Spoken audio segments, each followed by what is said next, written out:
Yeah. Thank you for joining us for this 15-minute franchisee interview. I am interviewing my friend David Bullard today. David, how are you?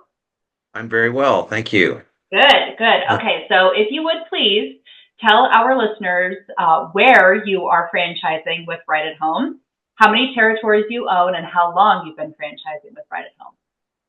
Yeah, so I started in 2013, so that is coming up on 12 years, Mhm. and I'm in Northern California and specifically the Santa Cruz, Monterey area. So on the coast, about an hour south of San Francisco, and I have two territories.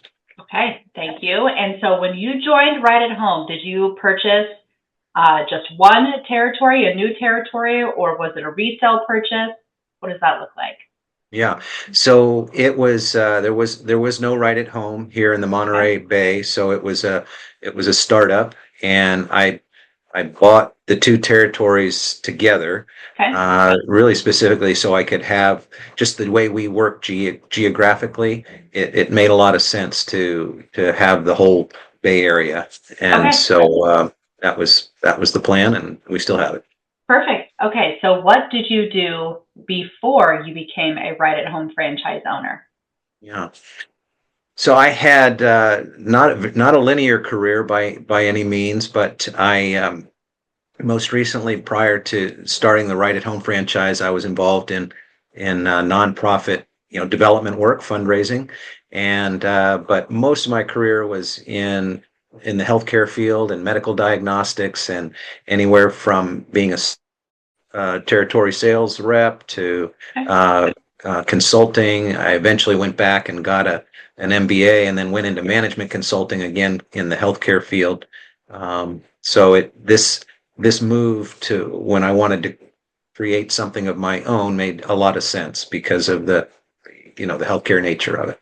Okay. Great. So that's a good segue into my next question. We know that you have a lot of options when it comes to franchising in general.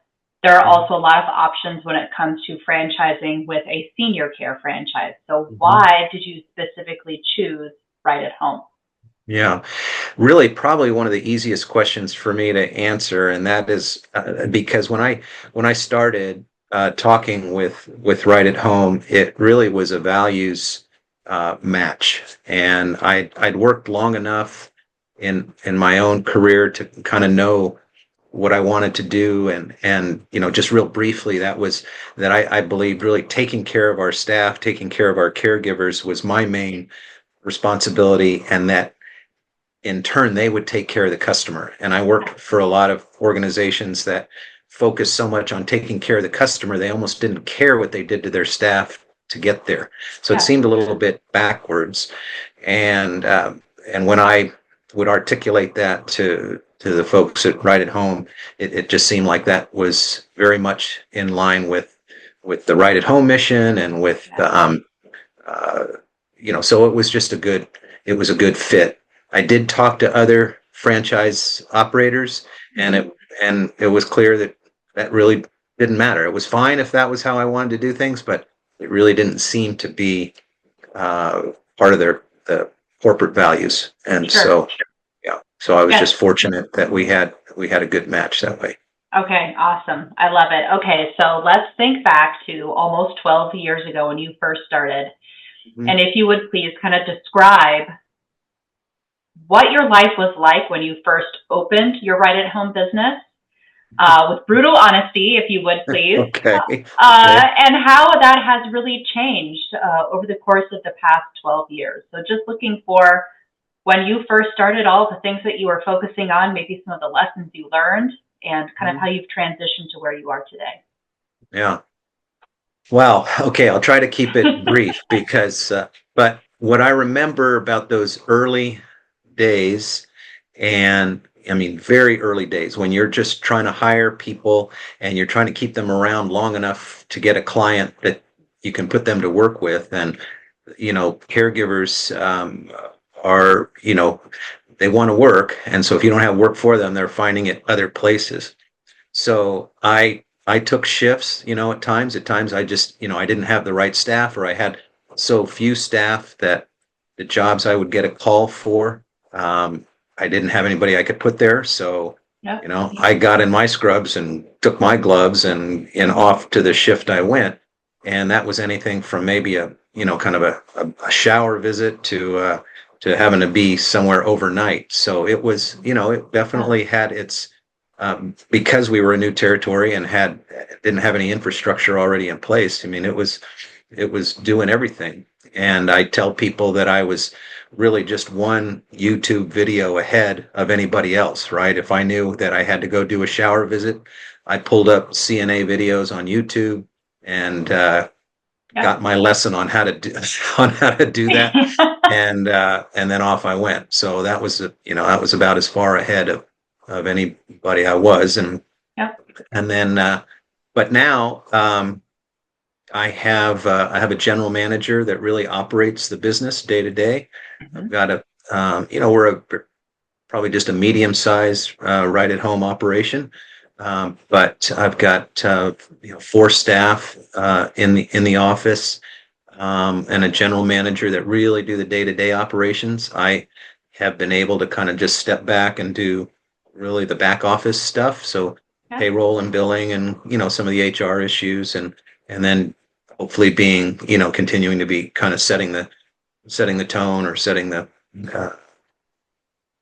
just the feel for the office, and implementing my values, or I don't like the word implementing, but at least over helping people understand that their job when you're in our office staff is to continue to care and work with our caregivers, and then encourage monitoring them to make sure they're providing that to the client. So again, just kind of an extension of the values that I really wanted to see. So I've been able to step back quite a bit, and it's been worth it very much. Awesome. Those early Okay. days. Yeah.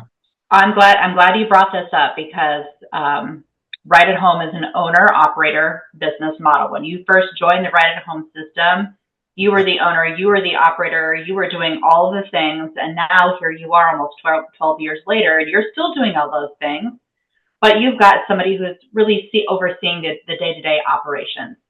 Yep. So question for you, what if you would have hired an operations manager right out of the gate? How would that have been different? Do you feel that there was a major benefit for you being the owner of the business, doing all the things right out of the gate, and then eventual transition into an operations manager? Yeah, well, absolutely. I mean, at least for me, my personality, I needed to know how to do every piece of the business, to feel comfortable. And so I did have, I was very fortunate. I was able to hire a staffing coordinator that was young and eager and knew technology well enough that, we could do things together. But so yeah, I really wanted to be part of knowing the business from the ground up. Yes. So, okay. That was a bit of a trick question, because it's required for the franchise owner. When you first buy a Right at Home business, you need to be that person. You need to be the face of the business. So at this point in a current state, that's not something that is an option for somebody to buy a franchise and hire a ops manager right out of the gate. We require you as the owner to be the face of the business. I probably knew that once upon a time, but I'd forgotten it. Which is why I asked that question. Okay. Good. Okay. So what would you say, what part of the support that you receive from Right at Home would you say is the most valuable to you? Well, if I'm thinking historic, I mean, the training on when we first started and had to come back to Omaha for 2 weeks, I'm not sure if it works exactly the same way anymore, but it was, it was very, very valuable. And especially just understanding where business comes from, where we're going to get our referrals. And so, that was really invaluable.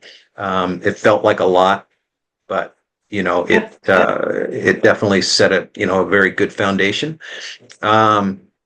as far as the ongoing support, I mean, I've always been more interested in providing the care to the client, and so all of the things that I think a franchisor provides. I mean, I didn't want to develop brochures and marketing material. I didn't want to have to manage a website. I didn't want to have to spend a lot of time, you know, uh, figuring out how I'm going to do scheduling and billing and payroll. So the fact that there's there are people that are researching those things all the time and then providing us options to use is just, I mean, it's huge. I get to focus on the things that I wanted to focus on and that I'm probably better at. I'm not a marketing development brochure person. So, but I'm really grateful all that stuff is there.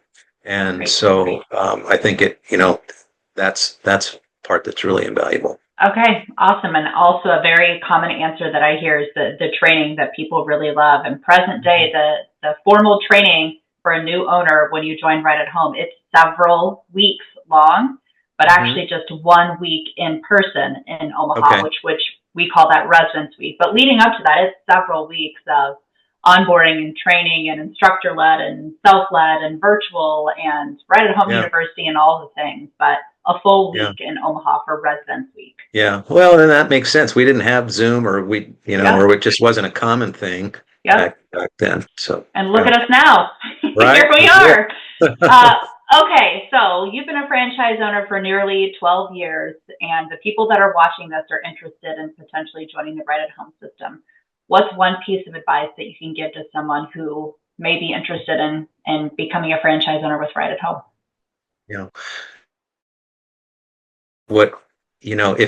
If there's kind of a missional aspect to who you are, that you're providing a service, I mean, you can make a very good income, okay, but that comes with time. And I think the thing that gets you over the hardships is if there's kind of a missional aspect to your work. And I've had prospective owners call me as they're in that discovery phase. And I don't know, some of the people I'm thinking of, I don't know if they ended up going through it, but it seemed like they were coming very much from the mindset that, well, this is a growing market, right? With the way our demographics are work in our country, and people getting older and older, and the baby boom generation, so forth. So I think they saw it as a very good business opportunity. And it is, but I think if that's really all it is to you, I think you're going to struggle because there's a lot of emotional aspect to this. There's a lot of things that you think it's kind of crazy. Yes. But it's also very meaningful, and you're involved with people in their lives who are going through a difficult time, and you can make a difference. That's wonderful. What a great answer. And I tell people who are interested in joining Right at Home, of course, there's just the general qualifications, if you meet the financial qualifications, if you understand this business, but an equally as important part of us awarding a franchise to someone is that you have to have that passion for people. You have to be, this is something that's very meaningful. It's a different type of business. One that really tugs at your heartstrings. And so you have to have a passion for this, and you have to be dedicated and motivated and all the things. That's just as important as really understanding the business and just, taking advantage of the baby boomer generation and the industry itself. Yeah, absolutely. I agree. Okay, awesome. Well, thank you so much for doing this. I appreciate you taking the time to do it. And I know that our listeners do as well. I know you're a busy guy, so thank you so much. All right, Jen. Absolutely. Okay. Have a great day. Okay. Okay. Bye-bye. Goodbye. Bye.